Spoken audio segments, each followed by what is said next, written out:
Je vous ai dit tout à l'heure que pour nous, combattre le décrochage scolaire au niveau postsecondaire et puis le fort taux de chômage est vraiment ce qui est au cœur de nos préoccupations à Connecture. Et de voir qu'il y a beaucoup de métiers, il y a beaucoup d'emplois qui sont disponibles, il y a beaucoup de secteurs qui ont une pénurie de main-d'œuvre, mais que beaucoup de gens ne vont pas là-dedans parce qu'on est tout le temps en train de leur dire qu'il faut être avocat, il faut être médecin, il faut être pilote, je ne sais pas, toutes ces choses traditionnelles. Alors que dans la réalité canadienne, parfois peut-être quelqu'un qui est menuisier, quelqu'un qui est carreleur, peut-être qui fait les rénovations dans les maisons, peut peut-être faire plus d'argent qu'un avocat dans ce pays. Alors on a eu la chance, dans le travail qu'on fait à Connecture, depuis 2 ans et demi maintenant, on travaille sur cette question des métiers, d'avoir une dame exceptionnelle qui a fait une étude très intéressante.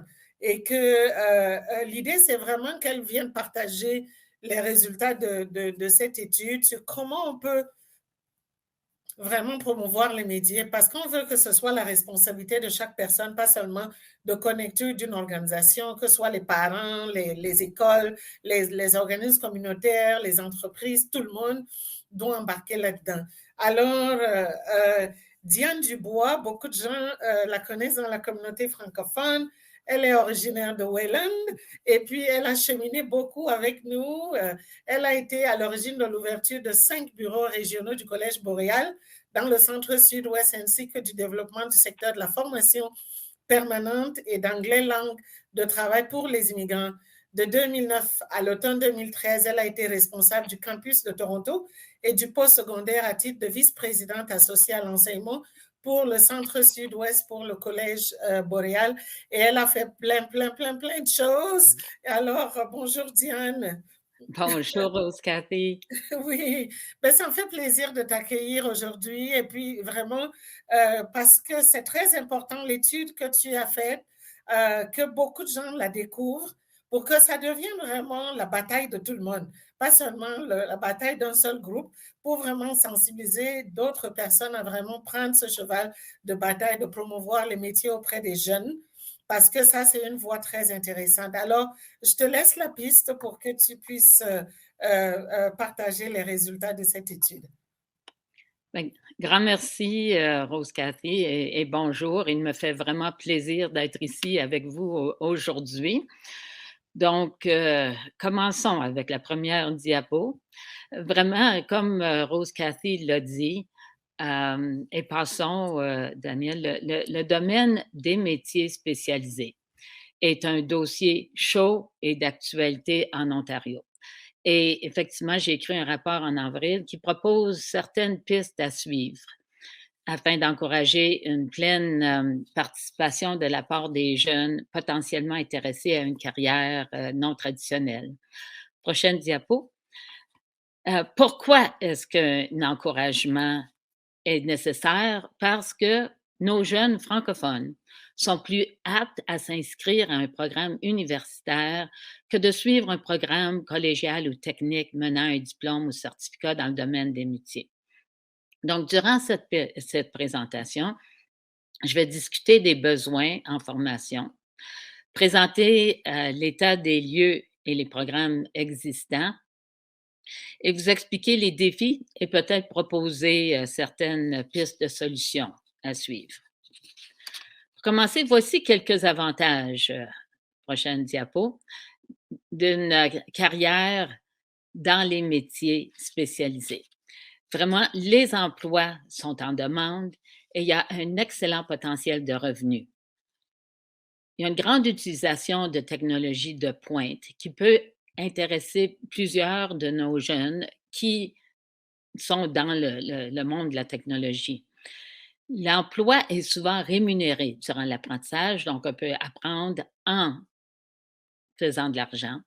Et il y a plusieurs voies propices à l'avancement et les métiers nous donnent des compétences transférables. Prochaine diapo. Les données en employabilité partout en province démontrent cet énorme besoin dans la main-d'œuvre des métiers spécialisés. D'après le site du gouvernement de l'Ontario, en 2021, un emploi sur 5 en Ontario est créé dans le domaine des métiers spécialisés.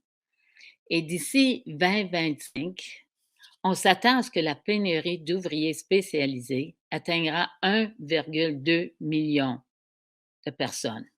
Et au cours des 5 prochaines années, 48 des ouvriers spécialisés pourront prendre leur retraite. Donc, vous voyez, là, il y a un grand besoin.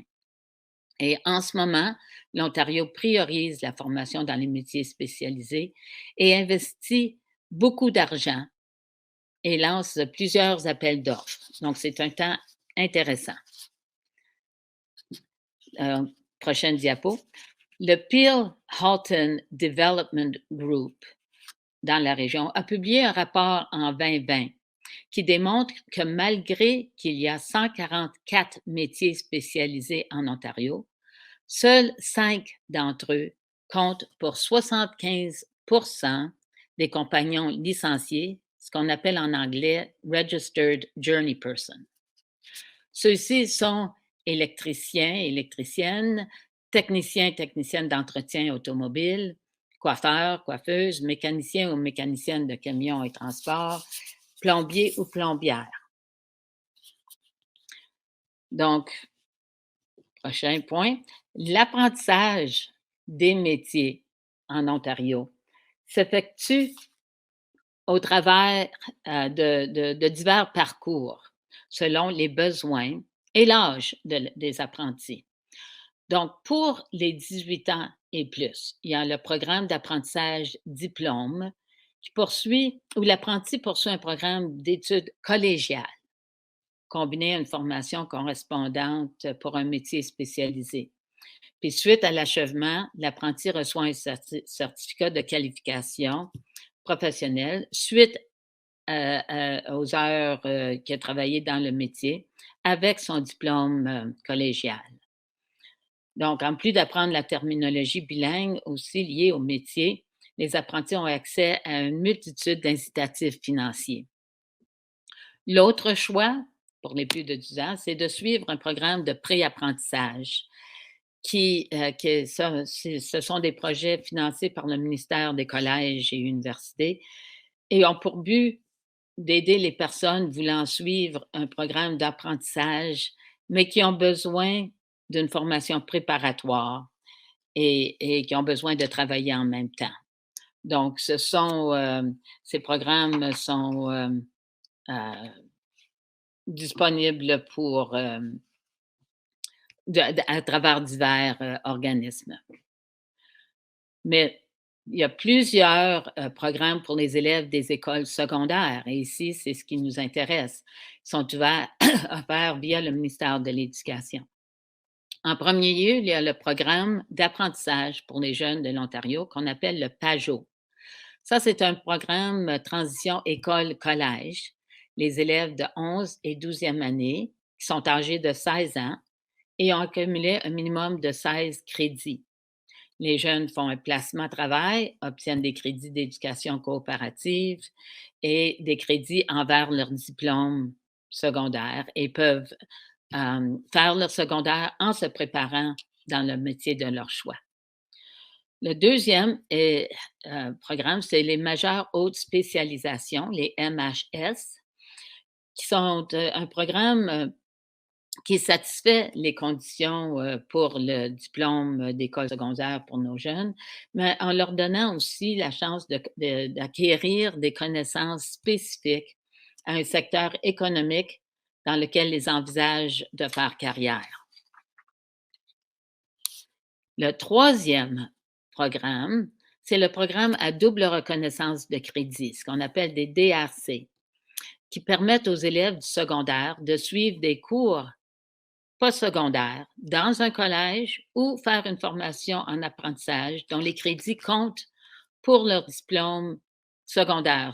Donc, ils reçoivent, c'est ça, la double reconnaissance des crédits, un crédit collégial, un crédit secondaire.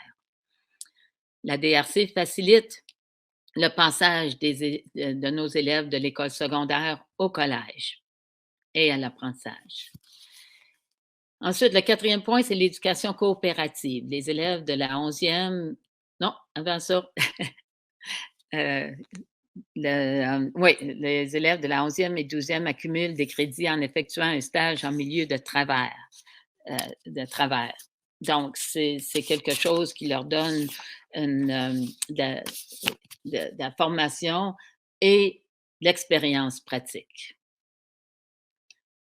Donc, le comité responsable pour la mise en œuvre de ces programmes et services pour nos élèves du secondaire s'appelle Destination Réussite. Et c'est une initiative qui est provinciale, qui est unique à l'éducation en langue française et qui bénéficie de l'appui d'un financement fédéral. Donc, c'est très important pour nos étudiants et unique à nos étudiants, nos écoles secondaires francophones. Elle est mise en place par le ministère de l'Éducation et appuie les élèves dans leur cheminement vers une éventuelle intégration réussie au marché du travail. Donc, et l'offre des métiers spécialisés, c'est quelque chose qui est une priorité pour Destination Réussite. Et comment ils offrent ça? Par deux initiatives ici. Il y a l'initiative de jonction école, collège et milieu de travail, où les écoles secondaires identifient l'intérêt de certains étudiants et peuvent demander au programme, au collège francophone, dont le Collège boréal et la Cité collégiale, d'offrir des programmes pour chaque année scolaire. Les collèges aussi offrent des activités d'anticipation et de transition auxquelles toutes les écoles secondaires de langue française participent chaque année et ça permet d'enrichir les programmes éducatifs. Donc, vous voyez que malgré toute cette offre de programmes, de cours, c'est une offre quand même assez large et diversifiée. Mais le nombre d'inscriptions n'atteint pas les cibles et c'est décevant pour les équipes responsables. Les raisons pour ce faible taux de participation sont multiples et complexes. Je vais donner quelques enjeux principaux là, et aussi les réalités de l'offre existante, puis présenter des défis et quelques pistes de solutions.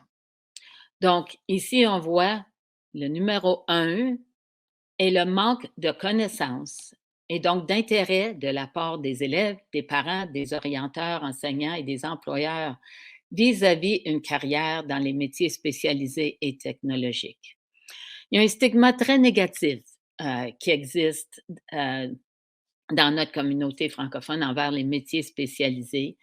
Et le plus grand défi est de faire valoir les bénéfices de la formation dans les domaines techniques.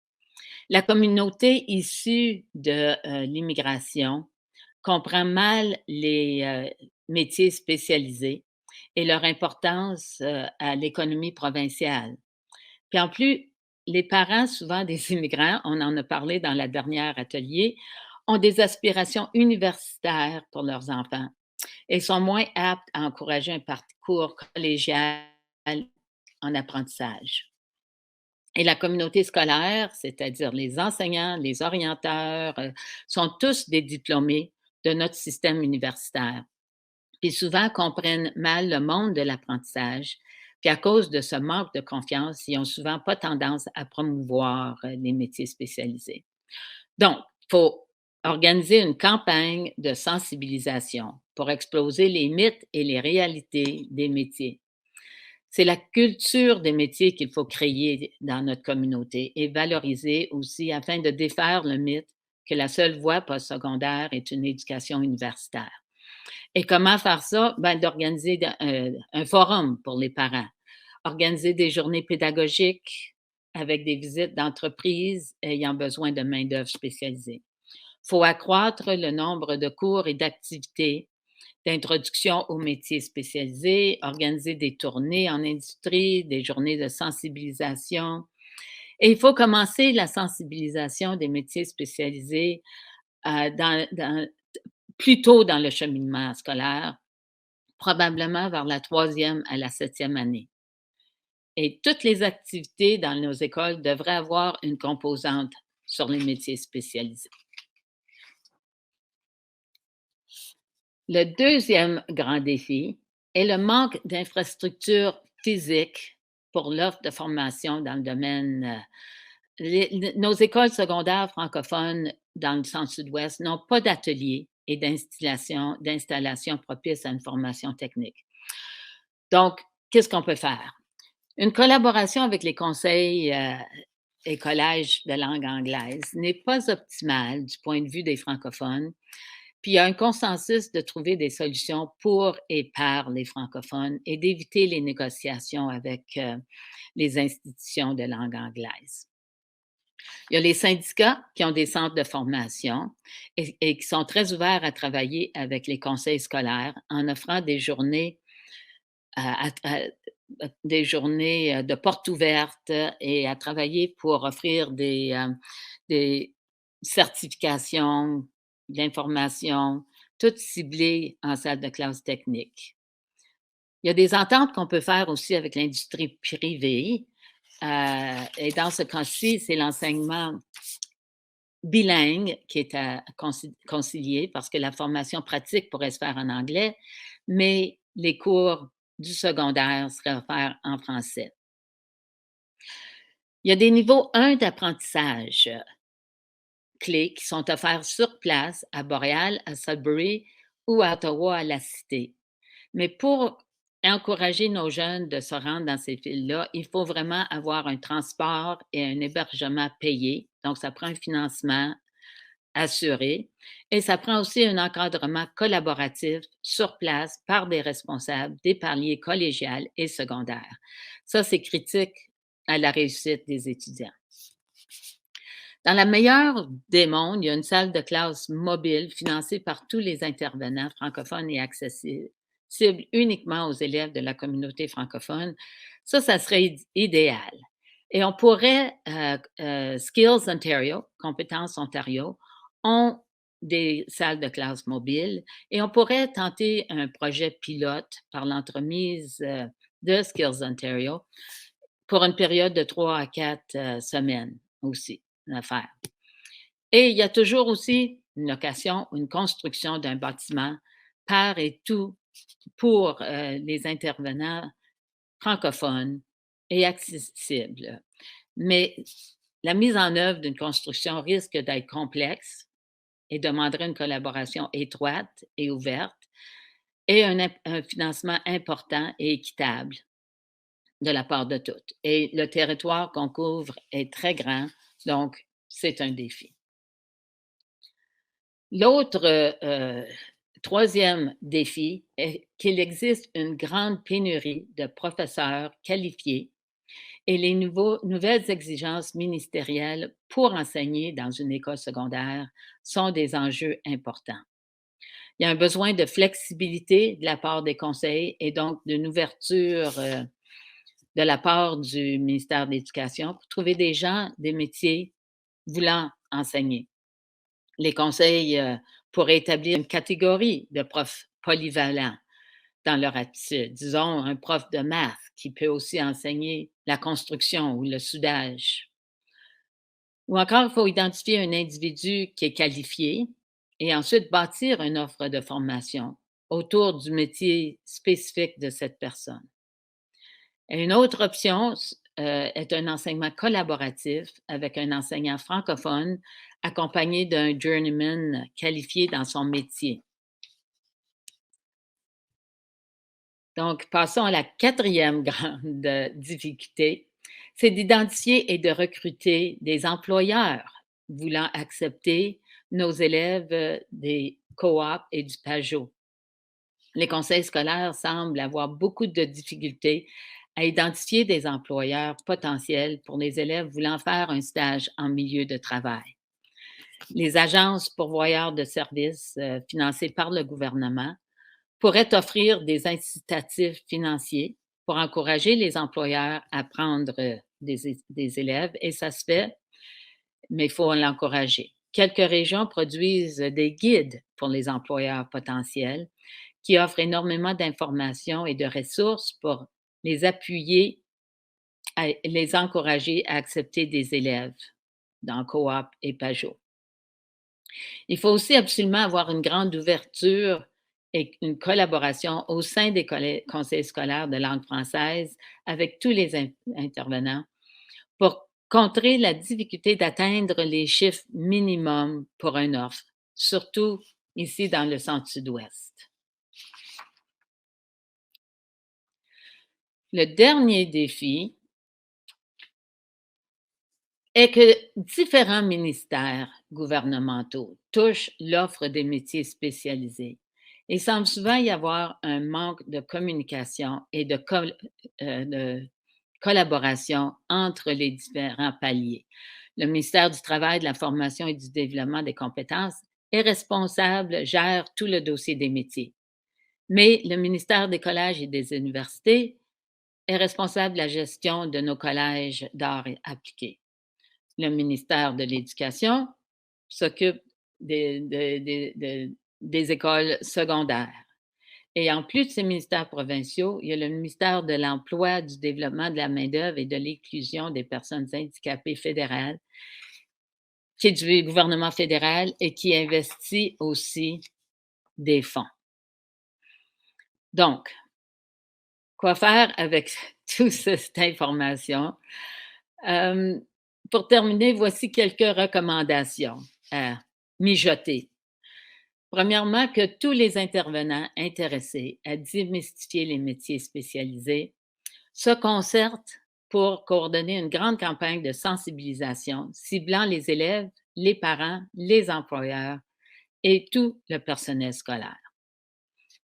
Que tous les intervenants francophones travaillent ensemble pour développer un plan de mise en œuvre concret pour l'obtention d'un espace physique de formation accessible qui répondra aux besoins de chacun. Comme première tentative, négocions une entente de collaboration avec Skills Ontario, Compétences Ontario, pour l'utilisation d'une salle de classe mobile pour une période spécifique dans la prochaine année pour voir si, oui ou non, on peut susciter plus d'intérêt. Ensuite, qu'une banque de données des ressources humaines qualifiées pour l'enseignement des métiers soit développée. Qu'un répertoire d'employeurs bilingues soit créé en collaboration avec tous les centres d'emploi, les commissions de travail et les syndicats locaux. Et que les conseils scolaires lobbyent le ministère de l'Éducation pour une flexibilité dans l'embauche d'expertise externe. Et pour finir, que le nombre d'élèves par classe soit flexible afin de permettre un ratio moins élevé. Donc, en conclusion, ce dossier est complexe, il est dispendieux dans son offre et l'engagement de toute la communauté est la clé de sa réussite. Il est important de promouvoir les métiers spécialisés auprès de la communauté de langue française, étudiantes et autres. Pourquoi? Parce que c'est à l'avantage de toutes les parties prenantes. Il y a beaucoup d'emplois qui sont disponibles. Les salaires sont très intéressants. Le parcours scolaire est rapide. C'est une carrière à vie avec une grande facilité de mobilité. Bref, c'est une carrière stimulante permettant à nos jeunes de contribuer d'une façon active à bâtir leur futur. Donc oui, ça vaut la peine d'aller de l'avant. Donc merci, c'est ça pour ma présentation. Merci beaucoup, merci Diane. Merci beaucoup vraiment d'avoir accepté de venir faire cette présentation parce que c'est très important pour nous que beaucoup de groupes, qu'il n'y a pas que Connecticut Canada, qui sont en train de promouvoir l'importance des métiers spécialisés, mais que d'autres groupes prennent aussi le flambeau et qu'on en parle partout parce que ça, c'est vraiment aussi une opportunité pour changer la situation du taux de chômage dans notre communauté et le décrochage scolaire de nos jeunes. Comme je vais marteler toute la journée, c'est les deux vraiment fléaux qui sont au cœur de notre préoccupation à Connecticut et pourquoi on fait tout ce qu'on est en train de faire. Et je peux vous dire que le document de l'étude, le document complet de l'étude est disponible à Connectus. Si vous voulez la voir, contactez-nous, on va vous donner le document complet de l'étude de Diane. Merci beaucoup, Diane, d'être venue aujourd'hui. Je pense que je vois dans le programme que tu as accepté d'être disponible dans le réseautage si des gens ont des questions à te poser. Alors, je vous invite à suivre Diane dans la session de réseautage. Si vous avez d'autres questions à lui poser. Elle est vraiment experte sur le dossier, ça je peux vous garantir. Alors, merci beaucoup, Diane.